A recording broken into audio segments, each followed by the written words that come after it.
Hey guys, hey, how you doing? How you doing today? I'm Rod, I'm your happy hippie. Welcome back to my man cave. Welcome back to the garage. You're always welcome here, guys. This is a video I'm ripping off. Well, I'm not ripping it off. I asked permission from Randall Weaver. Great channel, cool guy. He does a thing called time-tested records, where he shows a few, time-tested records. They've been around a while, but they're still holding up. They still sound good. At least to him, they survived the test of time. So I'm going to do something like that. In fact, I'm going to do that. But first, I want to show something I picked up recently. Some Miles Davis. This is so cool. At Carnegie Hall, it's got Wynton Kelly on it, Paul Chambers, Jimmy Cobb, Hank Mobley, Gil Evans. That's where I bought it from eBay. Boomer's Basement. That's a great seller. Boomer's Basement, I'm telling you. He knows how to pack an album and ship it. It's packed well. He knows how to grade an album. This is like the third, here's the back of it.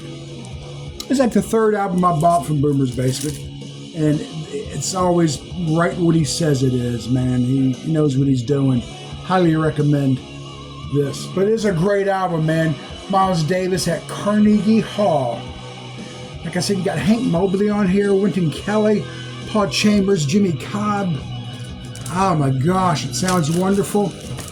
And look how clean. This is like a second pressing from the 60s. Look how clean that album is. And when he says an album is very good, it's usually very good plus. If he says it's very good plus, it's usually mint. So it's a guy you could trust. Anyway, I just wanted to show that and throw a shout out to that eBay store. And I don't know the guy. He's not a friend I'm promoting. I'm just giving him props because, like I said, he does good. Time-tested records. In the background, I've got, you see it up there, Ozzy Osbourne, Patient Number 9. And that's not one of the time-tested records. It's not. But Black Sabbath is. Masters of Reality, my personal favorite album by Black Sabbath. To me, it holds up. I've had this album, not this particular copy, okay? But I got this first when I was like 15, maybe 14. Songs like After Forever, Lord of This World, the little tiny riff, the instrumental Into the Void is just fucking amazing. Sweet Leaf, come on. Children of the Grave. This is it a gatefold? Yes. I wish it came with a poster, but it did not. Maybe I'll find an OG copy one day. This is a reissue. Like I said, I've had this since I was 14. In high school, I started getting into the punk scene. So 17, 18, I kind of drifted away from this kind of, Black Sabbath. In my early 20s, 19 years old, I started really getting into the Grateful Dead, early 20s. But that was something I always dug, even though I was listening to other stuff. And about 5 or 6 years ago, I went out and bought I had it on CD periodically over the last, 20, 30 years. But I went out and bought a copy on vinyl. And it is good today as it was good when I was 15 years old. And my father's freaking basement room, jam into this stuff with the parents upstairs. Great album. Black Sabbath, highly recommend Masters of Reality. About 19 years old, man, I was out of school hanging out and Superfly was playing at one of the theaters, like a midnight showing in Washington, D.C., in Georgetown area. So I said, man, that's just, it's such a quirky movie. It's good. It's so bad it's good. And someone else said the soundtrack. This guy God, I should Google it before this video. Forgive me. He's passed away. He was a lead singer of Beefeater. I believe it was Beefeater. Anyway, he's like, man, that album soundtrack is bad fucking ass. And he was really into punk and stuff, just But he was a cool guy. I remember he had a Martin Luther King tattoo on his arm. And that's how we started talking. It was about each other's tats, because back then you didn't see a lot of young people with fresh ink on their body, man. Today, everybody, shit, they got it. Anyway, he recommended this soundtrack. I bought it on CD like a year after he recommended it.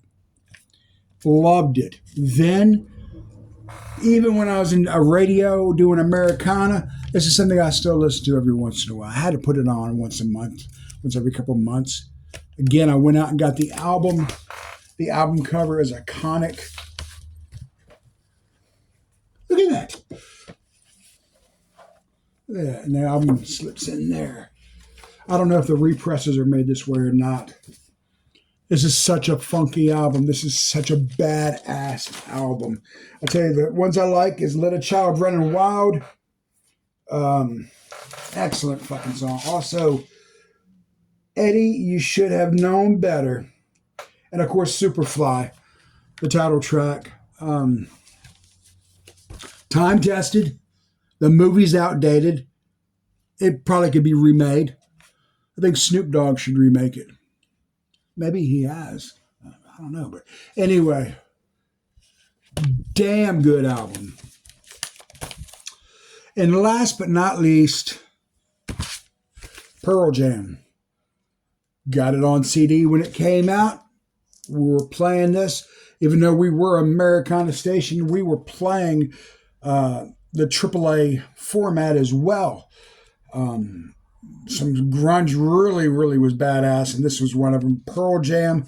This album, to me, does not get old. I know some older cats one time told me, it was actually in the VC, well, that's nothing like this, 1970s album. I forget who it was by. Or to you, it's not, but to me, it may be. You know what I mean? One of the women on the View one time a couple years ago was talking about how Kurt Cobain is a fucking, not an idol, but he's an icon to people. And she goes, oh, no, he's not. John Lennon's an icon. Well, you know what? They both may be. It's perception, man. And to me, this album has stood the test of time. Pearl Jam 10. Anyway, hey guys, we can make this a thread. Randall Weaver started it. Randall Weaver's the name of his channel. I can't believe he doesn't have like 5,000 subscribers. So do me a favor, go out and check out Randall Weaver's channel, sub him up, and let's make this a flipping thread showing 3 iconic albums. Peace. God bless Israel.